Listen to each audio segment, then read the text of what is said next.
Raider Nation. Good evening, welcome to the Red Raider Nation. I'm Brian Hahn. A hot battle today over football satellite camps has finally come to an end. Remember, these are the camps that Cliff Kingsbury and his staff used all across the Lone Star State last summer to find much of and validate their recruiting class.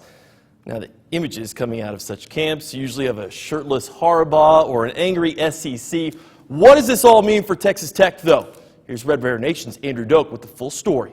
The NCAA striking again, and also showing if one of college football's greatest coaches throws a big enough fit, they'll finally kiss the ring. The teams that have done them, what value did it serve? But the reality is, the value was there. Maybe not for a blue blood program like Alabama or Ohio State or USC, but for a team like Texas Tech, whose campus is 5 hours and change away from the biggest metropolitan city, they meant a whole lot. You know, this is a great opportunity for a lot of kids who don't necessarily have the money to make the trip out to Lubbock, which for many of them who, you know, drive in from Dallas or from Houston, you know, and now you cut out a big pool of that because kids can't go to Lubbock. Though it still remains to be seen how exactly this will affect Texas Tech in comparison to other Big 12 schools, there seems to be a difference in opinion. I don't think it's going to be like this big, overwhelming, insurmountable thing for Coach Kingsbury and those guys out there in Lubbock. And you just got to think about a lot of these kids, especially when you think about TCU and A&M and Baylor, you know, they live within 2 hours of those places. And I know Tech has lost out on kids in the past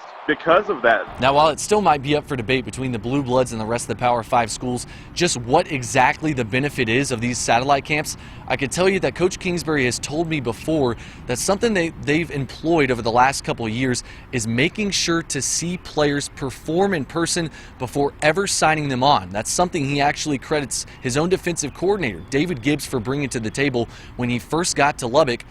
And now this just creates even less opportunity to be able to do just that. Until then, here at the football training facility, I'm Andrew Doak for Red Raider Nation. All right.